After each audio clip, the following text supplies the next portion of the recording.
সুখে থাকলেও আল্লাহ তাআলাকে ডাকতে হবে, কষ্টের মধ্যে থাকলেও আল্লাহ তাআলাকে ডাকতে হবে।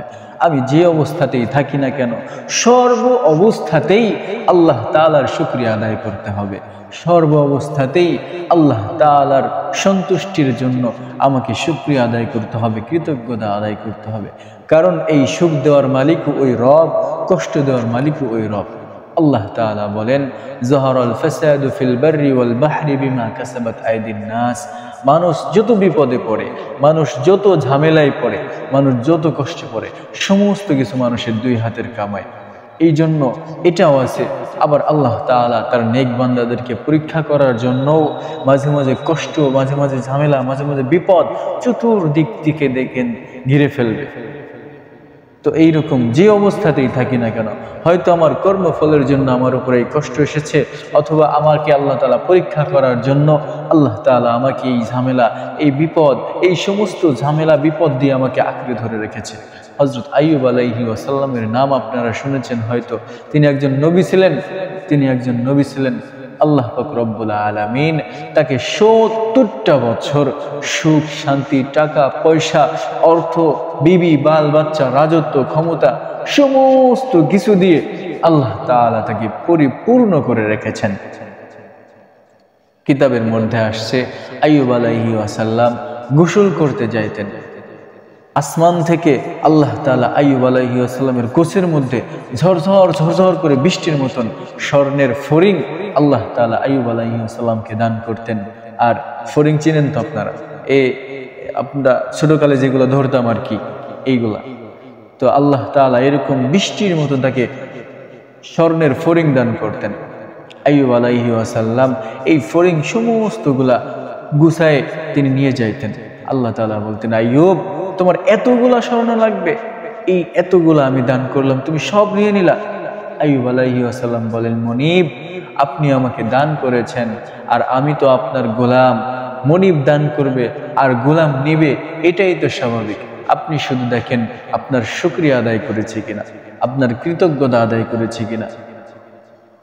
এইরকম ভাবে আল্লাহ তাআলা হযরত আইয়ুব আলাইহি ওয়াসাল্লামকে একটানা ৭০ বছর সুখ, শান্তি, টাকা পয়সা, ক্ষমতা সমস্ত কিছু দিয়ে ভরপুর রেখেছেন। এরপরেও আইয়ুব আলাইহি ওয়াসাল্লাম ১ সেকেন্ডের জন্য, ১ মিনিটের জন্য কখনো আল্লাহ তাআলার স্মরণ থেকে গাফেল হন নাই, আল্লাহ তাআলার ইবাদত থেকে গাফেল হন নাই। আল্লাহ তাআলা পরবর্তীতে যখন সবরের পরীক্ষা করতে চাইলেন, এর পরবর্তীতে কিতাবে আসছে ১২টা বছর অথবা 18টা বছর আল্লাহ তাআলা আইয়ুব আলাইহি ওয়াসাল্লামের থেকে সমস্ত কিছু ছিনিয়ে নিলেন। এখন টাকা নাই, পয়সা নাই, ধন সম্পদ কিচ্ছু নাই, স্ত্রী, বিবি, বাল বাচ্চা সমস্ত কিছুকে আল্লাহ তাআলা ছিনিয়ে নিলেন। এখন আর ক্ষমতা নাই। আল্লাহ তাআলা এমন রোগে আক্রান্ত করে দিলেন, কিতাবে আসছে কিরিতে তার শরীর খাইতে খাইতে খাইতে খাইতে জিহ্বা পর্যন্ত খেয়ে ফেলেছে। এইরকম অবস্থায় থাকার পরেও আইয়ুব আলাইহি ওয়াসাল্লাম ১ সেকেন্ডের জন্য আল্লাহ তাআলার স্মরণ থেকে গাফেল হন নাই। এই যে এত কষ্টে আছে, এত দুঃখে, কোনো ক্ষমতা নাই, টাকা নাই, পয়সা নাই, অসুস্থতার মধ্যে জীবন উদযাপন করতেছে, এরপরেও ১ সেকেন্ডের জন্য আইয়ুব আলাইহি ওয়াসাল্লাম কি করলেন না? আল্লাহ তাআলার স্মরণ থেকে গাফেল হলেন না। পরবর্তীতে আল্লাহ তাআলা যখন সবরের পরীক্ষা নেওয়া শেষ, আল্লাহ তাআলা আইয়ুব আলাইহি ওয়াসাল্লামকে সুস্থ করে দিলেন। আইয়ুব আলাইহি ওয়াসাল্লামের সমস্ত কিছু আবার ফিরিয়ে দিলেন। এখন আবার সমস্ত ধন সম্পদ, টাকা পয়সা, স্ত্রী, বিবি, বাল বাচ্চা সমস্ত কিছুকে আল্লাহ তাআলা ফিরিয়ে দিলেন।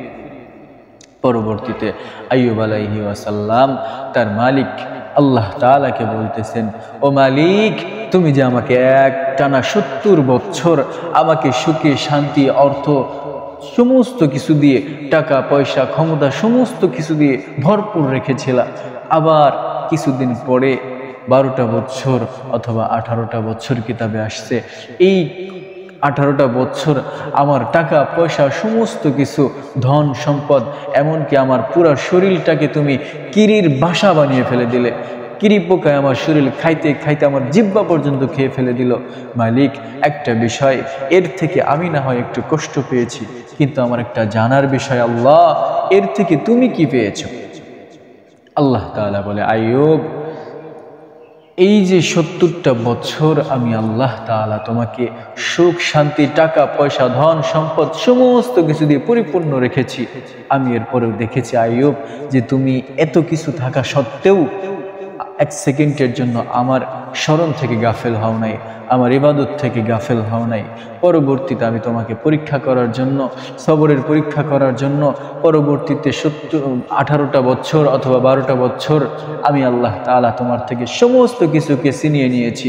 এই সমস্ত কিছু ছিনিয়ে নেওয়ার পরেও আমি দেখেছি আইয়ুব তুমি এক সেকেন্ডের জন্য আমি আল্লাহ তাআলার ইবাদত থেকে গাফেল হও নাই, তুমি এক সেকেন্ডের জন্য আমি আল্লাহ তাআলার স্মরণ থেকে গাফেল হও নাই। তবে একটা জিনিস আইয়ুব, এই 70টা বছরের মধ্যে তুমি আমাকে ডাকছো, আমার ইবাদত করেছো, এই 70টা বছর সুখে শান্তিতে থাকার পরে আমাকে ইবাদত করেছো।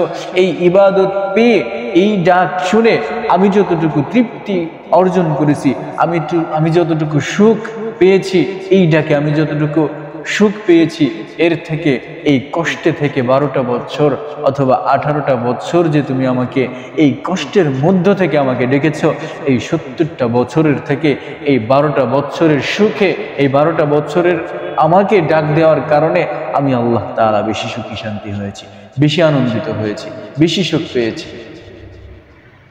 এই জন্য ভাই, সর্ব অবস্থাতেই আল্লাহ তাআলার শুকরিয়া আদায় করতে হবে, সর্ব অবস্থাতেই আল্লাহ তাআলার কৃতজ্ঞতা আদায় করতে হবে।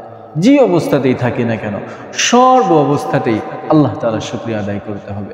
এখনো তো অনেকেই আমরা বলি, হয়তো একটু বিপদ এসে গেছে, হয়তো একটু ঝামেলা হয়ে গেছে, মুখ দিয়ে বলে ফেলি আল্লাহ কি শুধু আমাকেই চোখে দেখে, আর কাউরে চোখে দেখে না?